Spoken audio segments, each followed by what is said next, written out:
Kedatangan bangsa-bangsa Eropa ke Indonesia tidak jauh dari akibat peperangan antara kerajaan Turki Utsmani dengan kerajaan Romawi.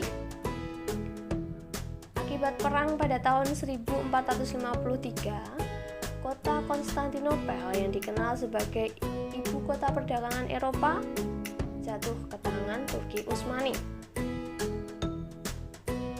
Hal ini yang menyebabkan bangsa-bangsa Eropa melakukan penjelajahan samudra untuk menemukan pusat perdagangan rempah-rempah yang lain selain kota Konstantinopel. Bagaimana mereka bisa sampai ke Indonesia? Kita akan belajar pada bab ini. Kejatuhan kota Konstantinopel adalah suatu peristiwa penyerbuan ibu kota Kekaisaran Biantin oleh tentara Ottoman atau kerajaan Turki Utsmani pada 29 Mei 1453. Pasukan Turki Utsmani dipimpin oleh Sultan Mehmed II yang melawan Kekaisaran Konstantin XI, Palaiologos. Akibat peperangan ini, Kaisar Konstantin ke-11 gugur pada perang ini sehingga kota Konstantinopel jatuh ke tangan Sultan Mehmed II di bawah ibu kota Ottoman. Akibat jatuhnya kota Konstantinopel mengakibatkan terputusnya jalur perdagangan rempah-rempah Asia dan Eropa. Jadi kerajaan Turki menerapkan beberapa peraturan ketat bagi negara-negara Eropa untuk melakukan perdagangan rempah-rempah. Yang kedua, mendorong bangsa Eropa untuk datang ke Indonesia. Peraturan yang semakin ketat untuk melakukan perdagangan di kota Konstantinopel menyebabkan negara-negara Eropa melakukan penjelajahan samudra untuk menemukan negara penghasil rempah-rempah selain kota Konstantinopel.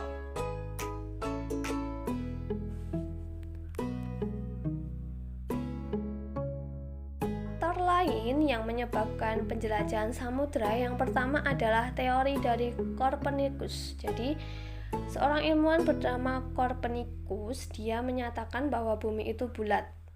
Teori ini meningkatkan semangat para penjelajah samudra untuk membuktikan apakah benar dunia itu bulat atau tidak. Faktor yang kedua adalah kisah perjalanan yang ditulis oleh Marco Polo yang dibukukan dalam buku berjudul Imago Mundi atau yang artinya anggapan tentang dunia timur. Jadi Marco Polo berhasil melakukan penjelajahan hingga sampai kota bernama Hindia.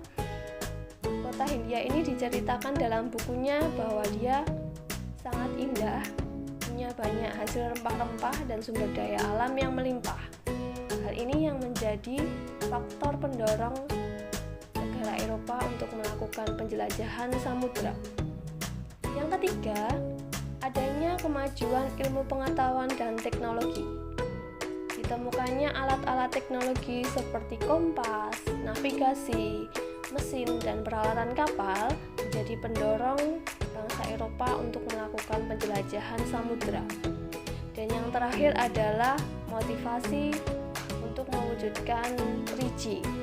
3G di sini artinya gold, glory, gospel.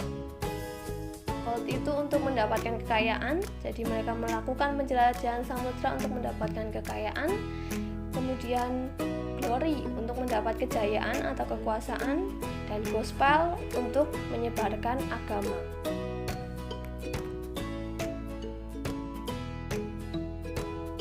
Tokoh-tokoh penjelajahan samudra dari negara Portugis ada 3 di sini. Ada Bartolomeus Dias, Vasco da Gama, dan Alfonso de Albuquerque. Penjelajahan mereka dilakukan sekitar tahun 1486 sampai 1511.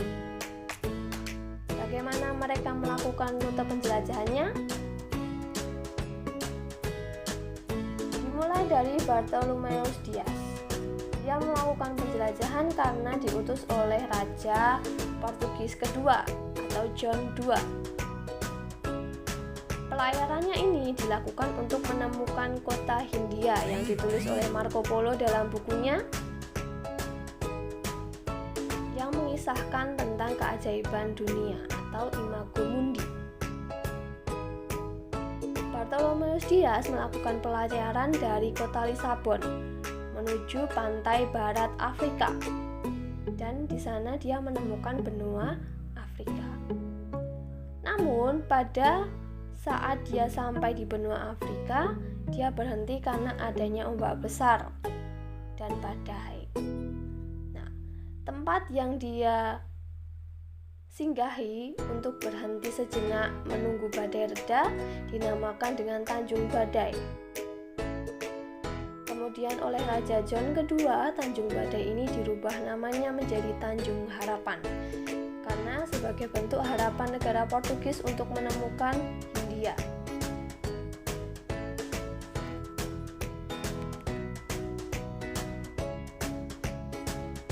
Tokoh yang kedua adalah Vasco da Gama. Vasco da Gama melakukan pelayarannya pada tanggal 8 Juli 1497 dan dia berhasil sampai di kota Calicut, India, dan mendirikan kantor dagang di Goa, pantai barat India.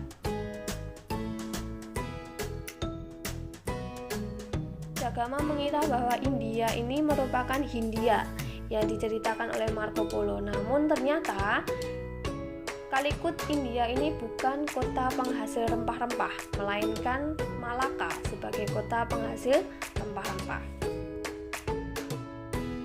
Yang ketiga, tokoh dari Portugis yang melakukan penjelajahan samudra adalah Alfonso de Albuquerque. Melanjutkan perjalanan dari Vasco da Gama, Alfonso berhasil sampai di pusat penghasil rempah-rempah yaitu Malaka. Alfonso berhasil mendarat di Malaka pada tahun 1511 dan menguasai kerajaan Malaka. Tidak cukup untuk menguasai kerajaan Malaka, Marco Polo juga menjalin hubungan dagang dengan Maluku. Yang selanjutnya ada penjelajahan samudra dari Spanyol. Dari Spanyol ada 3 tokoh yaitu Christopher Columbus, Ferdinand de Magellan, dan Juan Sebastian Elcano. Untuk ketiga tokoh ini teman-teman bisa membacanya di buku paket. Kemudian kalian bisa mengerjakan tugas kegiatan 2.1 di buku paket.